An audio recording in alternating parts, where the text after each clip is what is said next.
The Spirit of the Lord is upon me. He has sent me to bring glad tidings to the poor.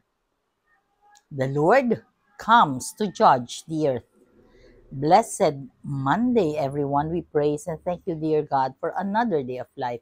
We praise and thank you for the gift of love, the gift of family, of community, of belongingness, and the gift of today being the first Monday of September 2025, September 1, and the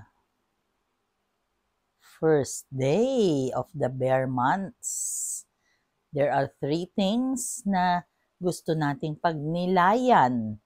Ngayon ay araw ng creation, the World Day of Creation. It starts with September 1 at natatapos na October 4, kasabay ng Feast of Saint Francis of Assisi. Aside from, in the Philippines, today we start the celebration of Christmas. Kaya, Merry Christmas and Day of Healing today. So, napakaganda nitong araw na to, napakagandang pagnilayan. 3 lang yan sa napakaraming nakasulat. Kapag nag-research kayo, what is so special about September 1? Incidentally, in the US, it's also their holiday because it is their Labor Day. And sa gospel natin, ang magandang pagnilayan, nakalagay dito, no prophet is accepted in his own native place. So, si Jesus nga, di ba, doon sa lugar niya, hindi nga siya pinaniniwalaan. Sino ba yan? Anak lang yan ng karpintero, nilalang nila. Iisip ko nga, sa atin din, sa buhay natin, di ba, mostly kapag doon ka nang galing, yung pamilya mo nga, yun nga ang unang-unang nagsasabi sa'yo na, nag-i-speech ka na naman, ma. Nag-i-speech ka na naman. Ano, ganun talaga eh. Sa prayer group mo, kung alin pa yung prayer group mo, ayaw nila sa'yo. Ganun yata talaga. Yung nangyari kay Jesus, nangyayari.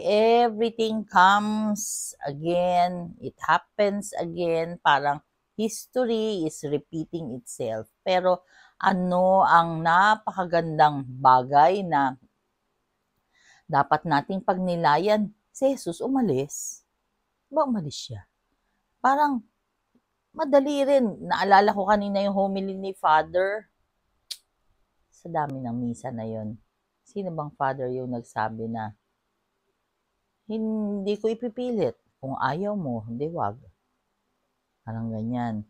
Kaya nasabi din doon na kapag ka-toxic ang boss mo dahil lumipat ka ng trabaho, bakit ka magtitiis? Ginawa mo na ang lahat pero pagkatapos hindi naman niya ma-acknowledge yung efforts mo. Eh, meron pa namang ibang work, meron pa namang ibang boss, bakit ka magtitiis? Di ba? And so, hindi natin ipipilit, hindi ibig sabihin ay nag-give up tayo. Kung hindi, ang ibig lang sabihin is, gusto mo pa na mas mapayapang buhay, mas maayos na buhay, so wag kang masadlak doon sa buhay na kung saan ikaw ay walang peace of mind. Yes, pwede mong patawarin, pero hanggang doon na lang yun. Wag na sanang maulit, di ba?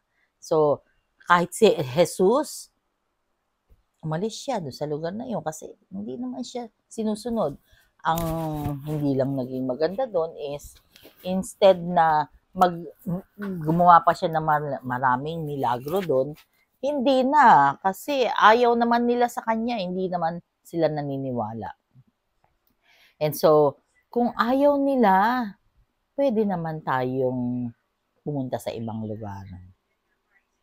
Manalangin tayo. Lord God, we are sorry for our sins, either of commission or omission. We pray for healing of those who are sick, those who are requesting for prayers, and those who are praying with us right here, right now. Panginoon, we pray for those na nasalanta na naman ng baha, ng pag-ulan na ito. Ikaw na po ang bahala sa lahat. Maraming salamat po sa pagpapala. Please stay with us, be with us always and in all ways, and allow your presence in our lives to manifest.